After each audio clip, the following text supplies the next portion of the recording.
Gini, kalau kamu lagi menghadapi sesuatu yang kamu pengenin, bacalah surat Fatihah di hadapan sesuatu tersebut. Gitu ya. Kita misalnya, kalau ibu-ibu nih apa ya biasanya ya? Lagi ngeliatin ada rumah bagus, pas lagi ngeliat Fatihah gitu. Ibu-ibu belanja masuk ke mall, ngeliatin ini nolnya berapa biji sini, ada tas bagus, diliatin oh 300.000 murah, pas diperhatiin lagi 3 juta. Wah, nggak kebeli nih sekarang. Fatihah. Masya Allah. Ibu-ibu sedikit sekalian saya muliakan, saya pernah dengar satu kajian seorang ustazah muda, jauh lebih muda daripada saya. Dia cerita, dia bilang, saya itu pertama kali Ustazah Halimah datang ke Jakarta, dia bilang, itu dia masih SMP, muda banget kan? Muda banget kan? Jadi saya ngerasa betapa sangat tuanya saya ketika dengar cerita itu, dan cerita itu di majelis. Dia bilang, saya tiap kali ngelihatnya, ya Allah, kepengen gitu, kepengen bisa jadi seperti itu, gitu ceritanya. Kepengen punya ilmu yang kemudian bermanfaat dan bisa mengajarkannya, menyampaikannya kepada orang lain. Bukan secara pribadi kepengen jadi saya, bukan, gitu ya.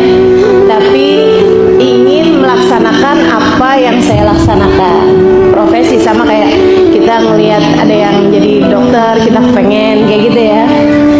Jadi akhirnya terus dia bilang, nah saya itu pernah dengar dari ayah saya, dia bilang kalau lagi kamu kepengenin apapun, nah itu kamu pandengin sambil baca Fatihah.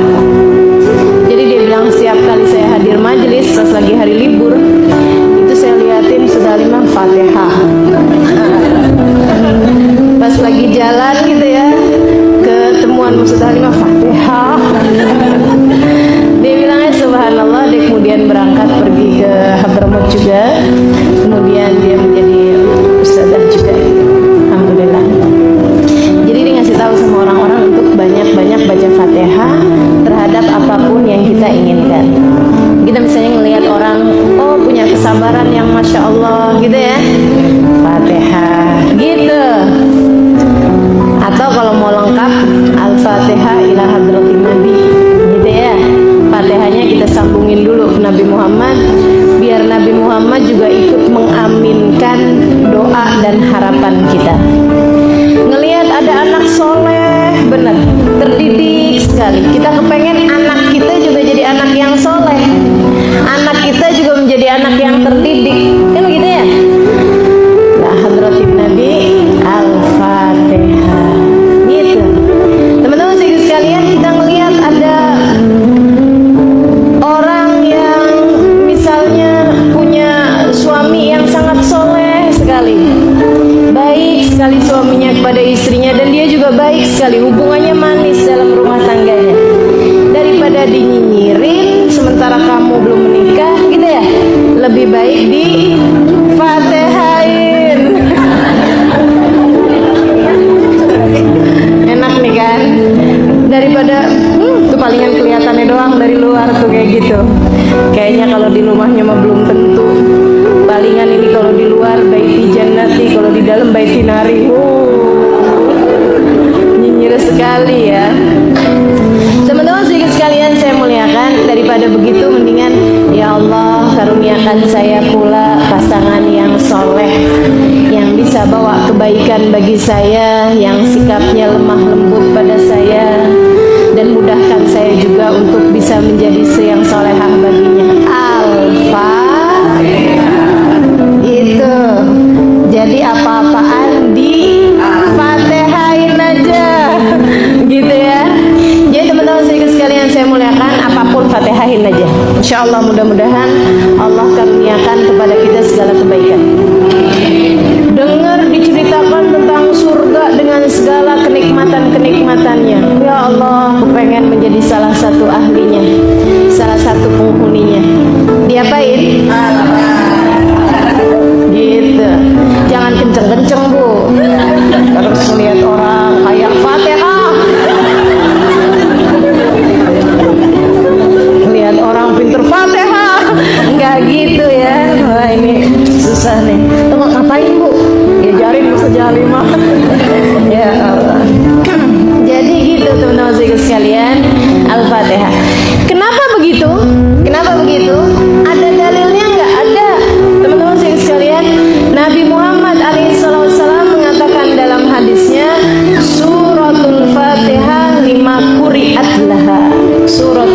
Al-Fatihah, 5 quri'at laha.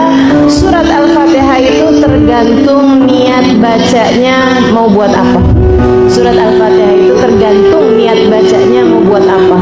Jadi kalau kita bacanya mau buat sesuatu hal, insya Allah Allah berikan sesuai dengan niatannya tersebut. Jadi kalau kita baca memang dengan niatan-niatan agar hajat-hajat kita dijabah, insya Allah mudah-mudahan surat Al-Fatihah menjadi salah satu penguat, salah satu pembuka hajat-hajat